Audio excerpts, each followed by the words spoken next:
The wind howled through the mountain pass with such ferocity that Violet Harrison thought it might be the last sound she would ever hear. Snow was already falling in thick sheets, and the temperature had dropped so dramatically in the past hour that her fingers had gone numb, even tucked inside her thin gloves. She had been walking for what felt like days, though it had only been since dawn when the wagon train had left her behind, too afraid to wait for a woman they believed carried bad luck after her husband died of fever just 3 days into the journey west. Natalie Walsh stumbled through the drifts, her dark hair whipping around her face, her dress soaked through from falling twice in the deepening snow. The pass between the peaks seemed to stretch endlessly before her, and she knew with growing certainty that she would not make it to the other side before the storm hit with its full force. Her legs trembled with exhaustion, her lungs burned from the thin mountain air, and the world was beginning to tilt in ways that frightened her. She had left St. Louis 3 months ago with such hope, believing that California would offer her a fresh start after her father had gambled away everything they owned and drunk himself to death. The wagon master had promised safe passage, but when supplies ran low and tempers grew short, she had become the scapegoat for every misfortune that befell the group. She collapsed against a boulder, knowing she should keep moving but unable to force her body to cooperate any longer. The snow was piling up around her with alarming speed, and she closed her eyes for just a moment, thinking she would rest and then continue. Just a moment. Vincent Hawthorne urged his horse forward through the blinding snow, cursing himself for not starting back to Georgetown, Colorado earlier in the day. He had been checking his trap lines in the high country, something he did every week during the winter months to supplement his income from the small ranch he ran in the valley below. He knew these mountains better than most men knew their own hands, had spent the better part of his 26 years learning every trail and pass, but even he respected the fury of a Colorado blizzard. His horse, a sturdy sorrel gelding named Rusty, snorted and tossed his head, clearly unhappy with the conditions but trusting his rider enough to keep moving. Vincent pulled his hat down lower and wrapped his scarf more tightly around his face, his eyes scanning the white landscape for the rock formation that would tell him he was near the trail down to the valley. That was when he saw the dark shape against the boulder, nearly buried already by the accumulating snow. At first, he thought it might be a deer that had succumbed to the cold, but as Rusty picked his way closer, Vincent realized with a jolt that it was a person. He was off his horse in an instant, his boots sinking deep into the snow as he rushed forward. It was a woman, he could see that now, and she was barely conscious, her lips blue with cold, her whole body shaking. He pulled off his heavy coat and wrapped it around her, then lifted her into his arms. She was lighter than he expected, clearly half-starved, and when her eyes fluttered open for just a moment, he saw they were the color of summer grass, bright green even in her dire state. "I've got you," he said, his voice rough from disuse. He lived alone and sometimes went days without speaking to another soul. "Stay with me now. Do not close your eyes." But she did close them, her head lolling against his chest as he carried her to Rusty. Getting her onto the horse while keeping her wrapped in his coat required some maneuvering, but Vincent had handled worse situations. He climbed up behind her, holding her against him with one arm while guiding Rusty with the other. The cabin was closer than town, maybe 2 miles if he cut through the narrow ravine, and in this storm, closer meant the difference between life and death. The wind tried to push them back with every step, and the snow was coming down so hard now that Vincent could barely see Rusty's ears in front of him. He kept the woman tucked close, sharing what warmth he could, talking to her even though she could not hear him, telling her about the cabin and the fire he would build and the hot soup he would make. He told her she was going to be fine, even though he was not entirely sure that was true. By the time the dark shape of his cabin emerged from the white chaos, Vincent's own hands were numb and his face felt like leather left out in the sun too long. He half fell off Rusty, still holding the woman, and kicked the cabin door open. Inside, it was not much warmer, but at least they were out of the wind. He laid her on his bed, the only bed in the one-room cabin, and immediately set about building a fire in the stone fireplace. His hands shook as he struck the flint, but finally the kindling caught, and he added larger pieces of wood until flames were crackling and heat was beginning to spread through the small space. Only then did he turn his full attention to the woman. Her clothes were soaked through, and he knew he needed to get her out of them before the wet fabric stole what little warmth she had left. He worked quickly and clinically, trying not to think about anything except keeping her alive. He wrapped her in every blanket he owned, then heated water and made her drink small sips of warm broth, holding her head up when she could not manage it herself. She drifted in and out of consciousness through the night, sometimes mumbling words he could not understand, once crying out as if from a nightmare. Vincent stayed beside her, keeping the fire roaring, checking her pulse, watching the color slowly return to her face. As dawn broke and the storm continued to rage outside, he finally allowed himself to believe she would survive. Natalie woke to the sound of a fire crackling and the feeling of warmth on her face. For a moment, she could not remember where she was or how she had gotten there, and then it all came rushing back. The wagon train, the abandonment, the snow, the cold so intense it had felt like knives cutting into her skin. She opened her eyes and found herself in a small but sturdy cabin, wrapped in blankets that smelled of pine and leather and something distinctly masculine. A man sat in a chair near the fireplace, his head tilted back, clearly asleep. He was tall, she could tell even with him sitting, with broad shoulders and strong hands that rested on his knees.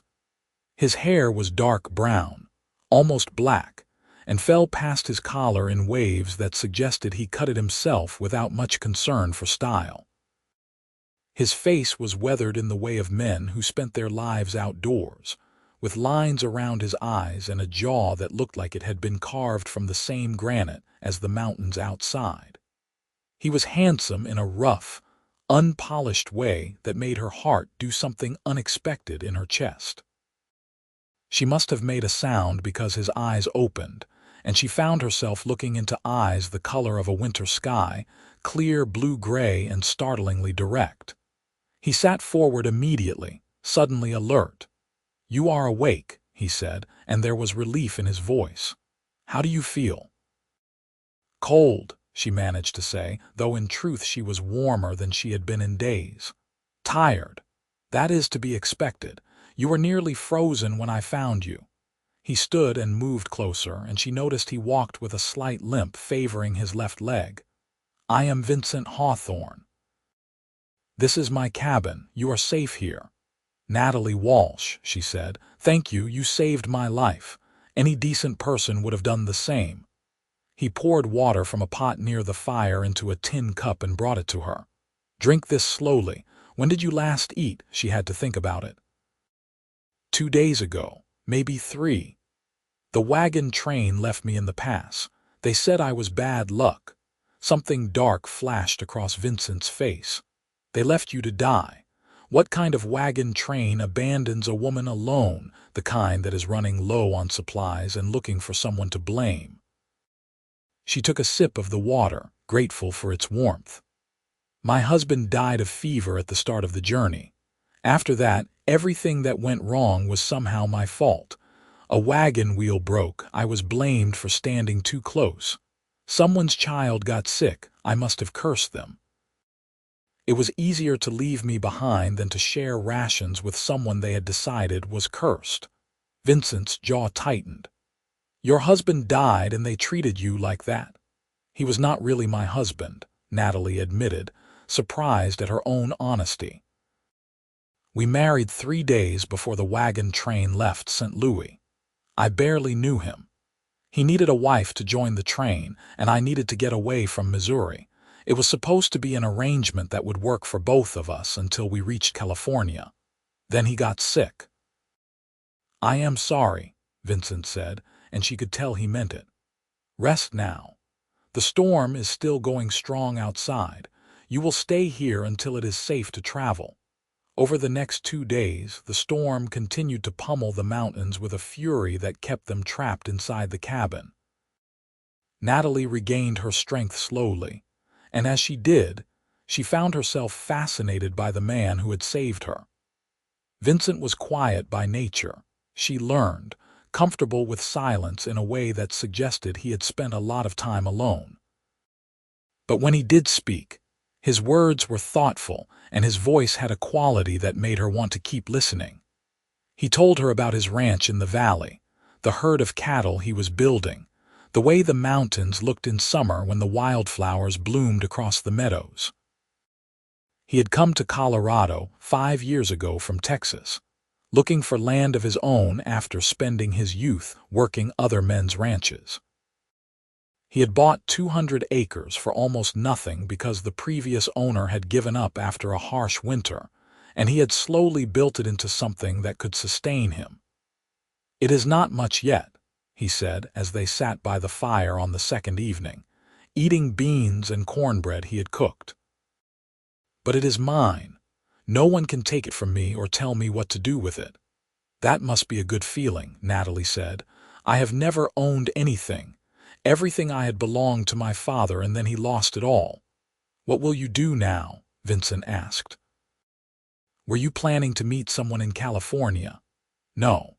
I was just planning to start over, find work as a seamstress or a cook or whatever I could manage, be someone other than the daughter of a drunk gambler or the wife of a dead stranger. She looked at him. I suppose I will have to come up with a new plan now. Vincent was quiet for a long moment, staring into the fire. When he spoke, his voice was careful. Georgetown is not a big town, but there are decent people there. The hotel might need help, or the general store. If you wanted to stay in Colorado instead of continuing to California, that is. Something in the way he said it made Natalie's heart skip. She had known this man for only 2 days, but she felt more comfortable with him than she had with anyone in a very long time. There was a steadiness to him, a quiet strength that made her feel safe. And there was something else, something she was almost afraid to acknowledge. When he looked at her, she felt seen in a way she had never experienced before. I might like that, she said softly.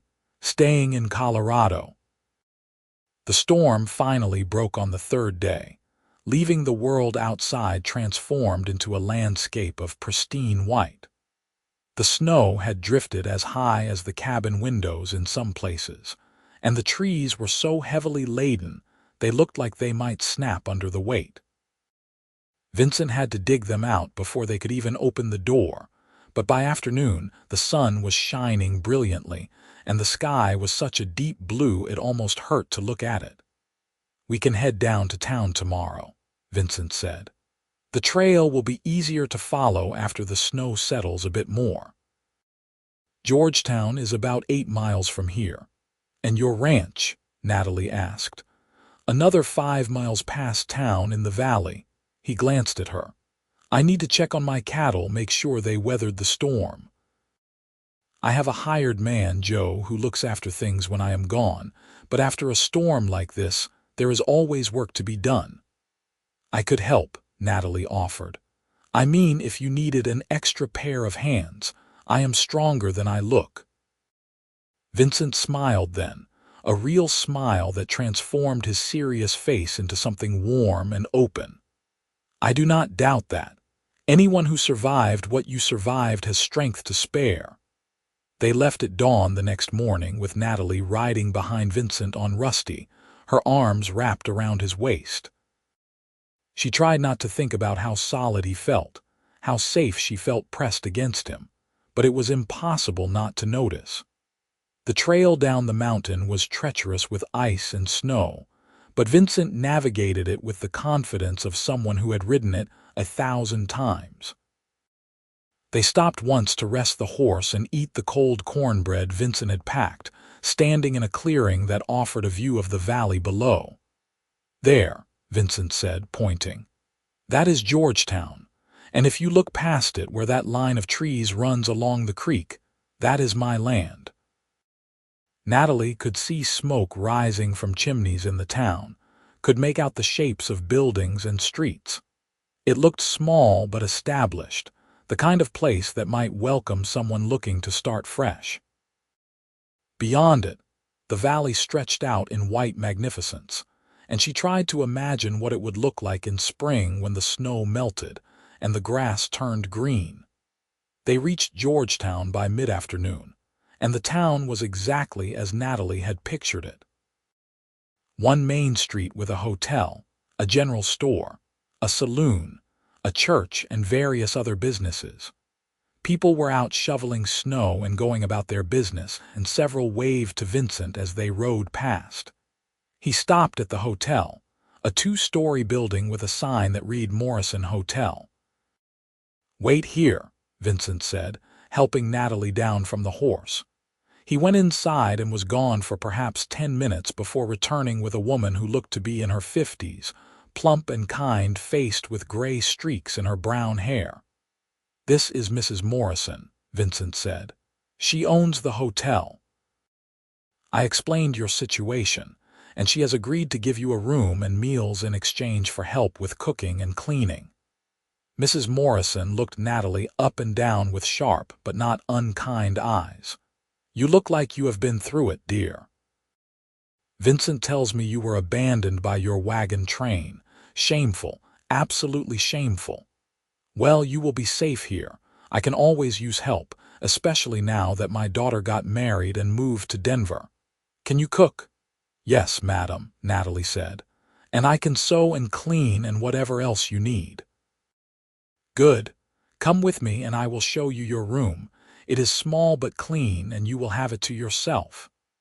Mrs. Morrison paused and looked at Vincent. "You are a good man, Vincent Hawthorne. Not many would have gone out of their way like this."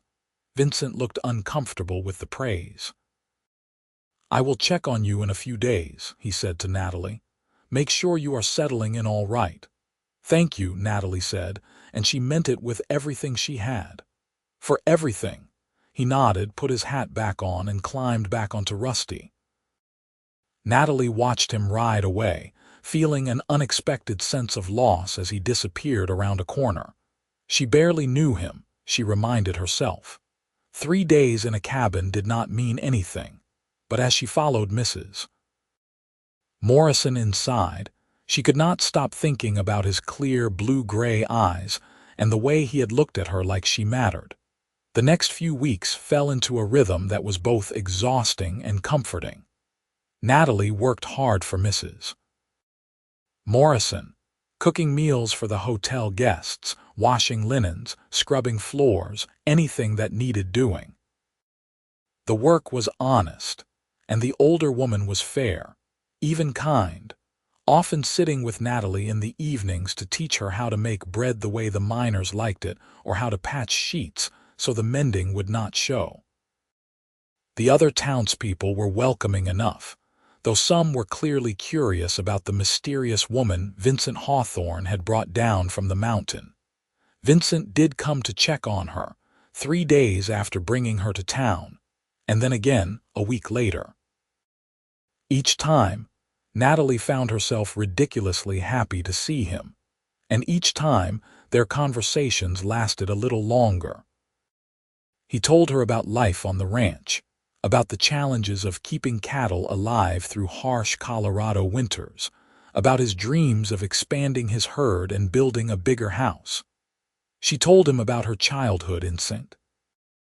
Louis, the way her mother had died when she was young and her father had slowly fallen apart, the books she loved to read when she could get her hands on them.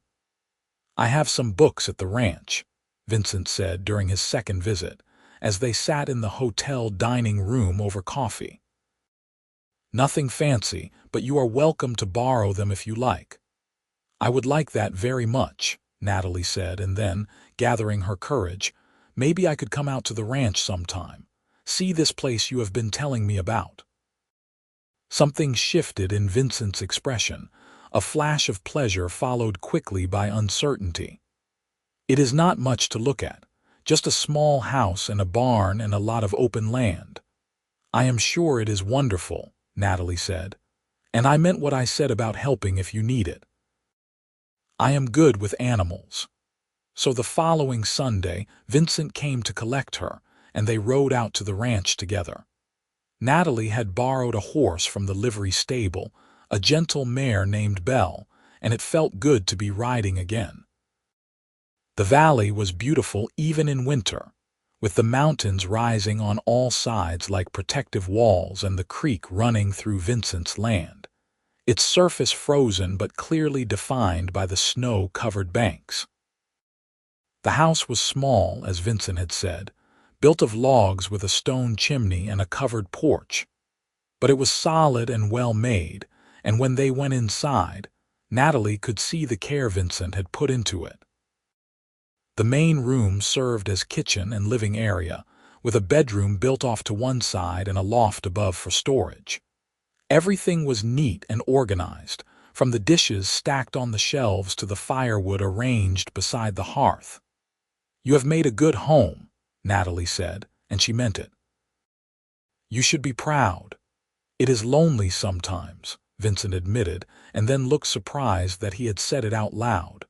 "I mean, I am used to being alone, but sometimes I think about what it would be like to share it with someone." Their eyes met, and Natalie felt heat rise to her cheeks. "I imagine it would be very nice to share." Vincent cleared his throat and looked away, but not before she saw the color rise in his own face. "Let me show you the barn. I have a cow that just had a calf, prettiest little thing you ever saw." The calf was indeed pretty, all long legs and big eyes, and Natalie fell in love with it immediately. Vincent had 4 cows in the barn along with Rusty and 2 other horses, and outside in the larger pasture, she could see the rest of his herd, maybe 30 head of cattle clustered near a windbreak. Joe, the hired man, was out with them, and Vincent called him over to introduce them. Joe was older, probably in his 60s, with a weathered face and a friendly smile. "So you are the woman Vincent rescued from the mountain," he said. "He has not stopped talking about you." "Joe," Vincent said, his voice carrying a warning. "What? It is true. First time in 5 years I have heard you mention a woman's name more than once." Joe winked at Natalie. "About time if you ask me. Man should not live alone forever." Natalie spent the rest of the day at the ranch, helping Vincent mend a section of fence that had been damaged by the weight of snow, feeding the animals, simply enjoying being out in the open air. They worked well together, she realized, falling into an easy rhythm that required few words. When the sun began to set, painting the sky in shades of orange and pink, Vincent made them dinner, a simple meal of fried potatoes and bacon that they ate by the fire. "I should get you back to town before it gets full dark," Vincent said, but he sounded reluctant. "I suppose you should," Natalie agreed, equally reluctant, on the ride back, with the stars beginning to emerge overhead and the cold seeping through even her heavy coat. Natalie realized she was falling in love with Vincent Hawthorne.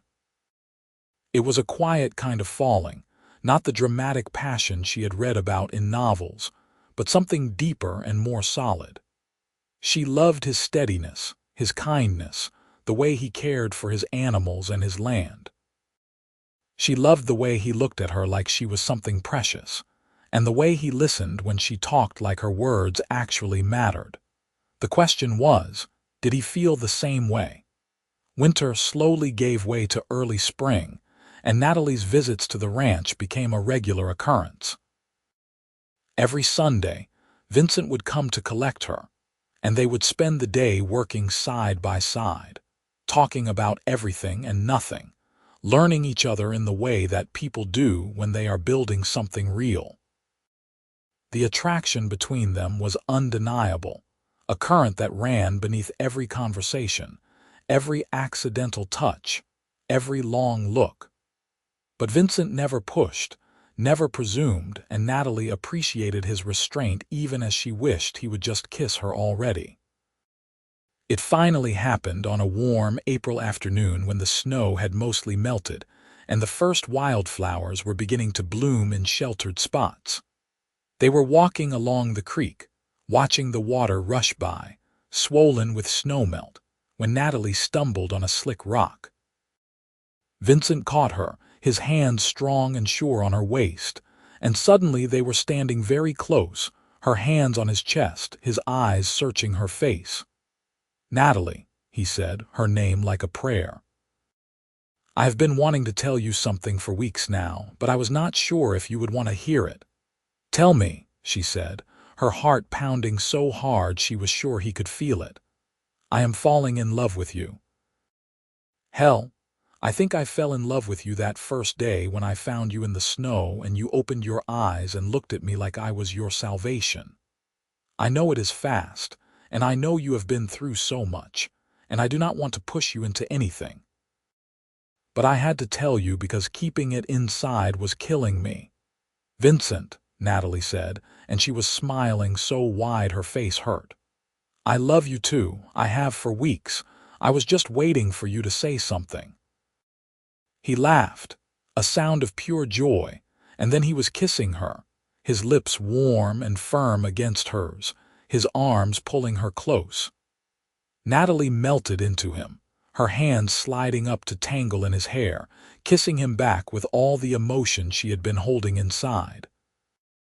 When they finally broke apart, both breathing hard, Vincent rested his forehead against hers.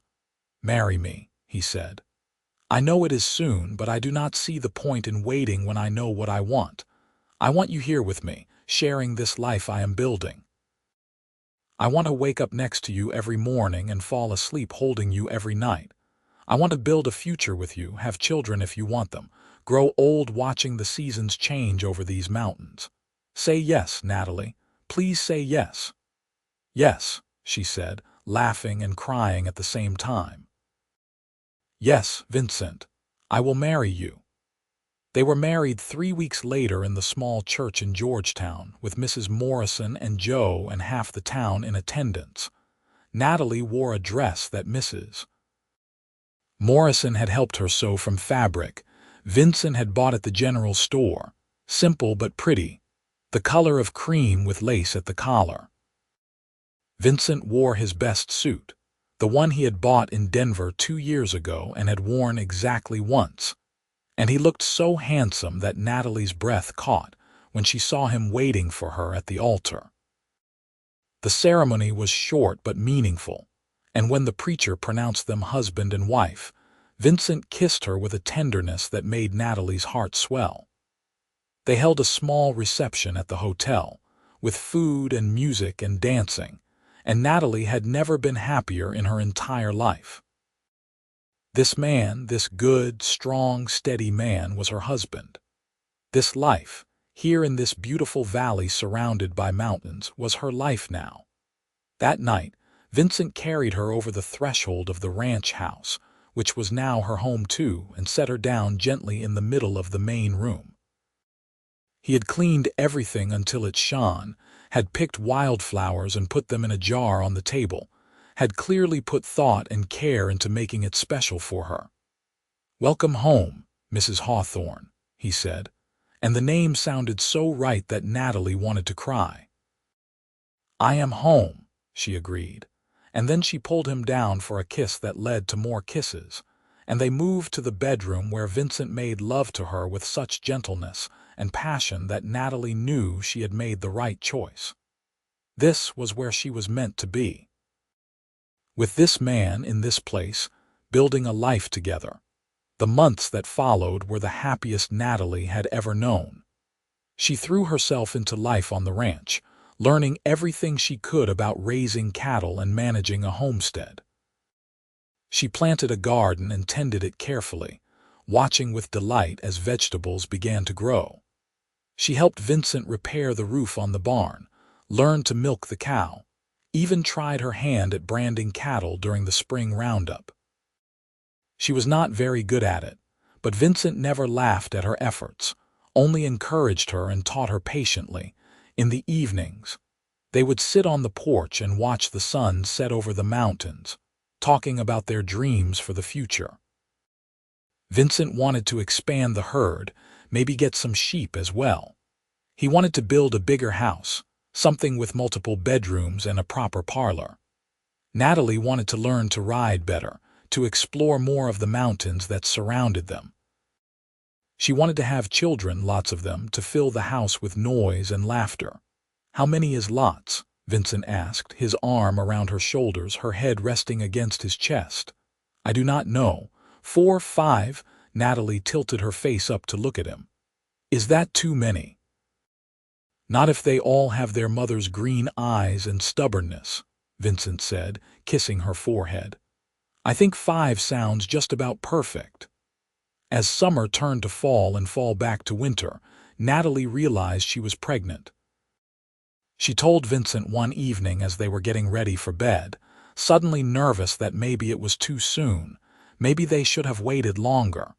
But Vincent's face lit up with such pure joy that all her worries evaporated.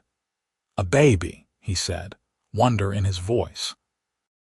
He placed his hand gently on her still flat stomach. "Our baby." "Are you happy?" Natalie asked, needing to hear him say it. "Happy does not even begin to cover it," Vincent said. "You have given me everything, Natalie. A home that is really a home now, not just a place to sleep.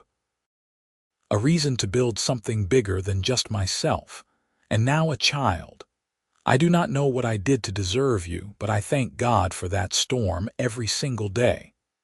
Their son was born the following June, arriving just as the summer wildflowers were reaching their peak bloom. The labor was long and difficult, with Mrs. Morrison serving as midwife, and there were moments when Vincent feared he would lose Natalie. But she was strong, stronger than anyone he had ever known, and when the baby finally entered the world with a lusty cry, she was exhausted but triumphant. They named him William, after Vincent's father who had died when Vincent was young, and from the moment Vincent held his son for the first time, he was completely and utterly lost in love. William had Natalie's green eyes and a head full of dark hair, and he was perfect in every way. "He looks like you," Natalie said, watching as Vincent cradled the baby with surprising confidence for a first-time father. "He has your eyes," Vincent countered. "And thank God for that. One ugly Hawthorne in the family is enough." "You are not ugly," Natalie said, reaching up to touch his face. "You are the most handsome man I have ever seen." Over the next few years, their family grew. A daughter came next, with Natalie's dark hair and Vincent's blue-gray eyes, and they named her Sarah. Then another son, James, who looked like a perfect blend of both parents. The house Vincent had dreamed of building became a reality. A larger structure with 4 bedrooms and a proper parlor, and a kitchen big enough for Natalie to work without feeling cramped. The ranch prospered, the herd growing until Vincent had to hire 2 more men to help Joe manage it all. Georgetown grew as well, new families moving in, new businesses opening. Natalie became known as one of the best seamstresses in town, taking on projects when she had time between caring for the children and helping run the ranch. She made friends, real friends, women who gathered for quilting bees and shared recipes and helped each other through the challenges of frontier life. But through it all, the center of Natalie's world was Vincent. 10 years after he had found her dying in that mountain pass, she loved him even more than she had on their wedding day. She loved the way he was with their children, patient and playful and endlessly devoted. She loved the way he still looked at her like she was the most beautiful woman in the world, even after 3 pregnancies and countless days of hard work. She loved the way he held her at night, the way he kissed her goodbye every morning before heading out to work, the way he always made time for her no matter how busy he was. They had their challenges, of course.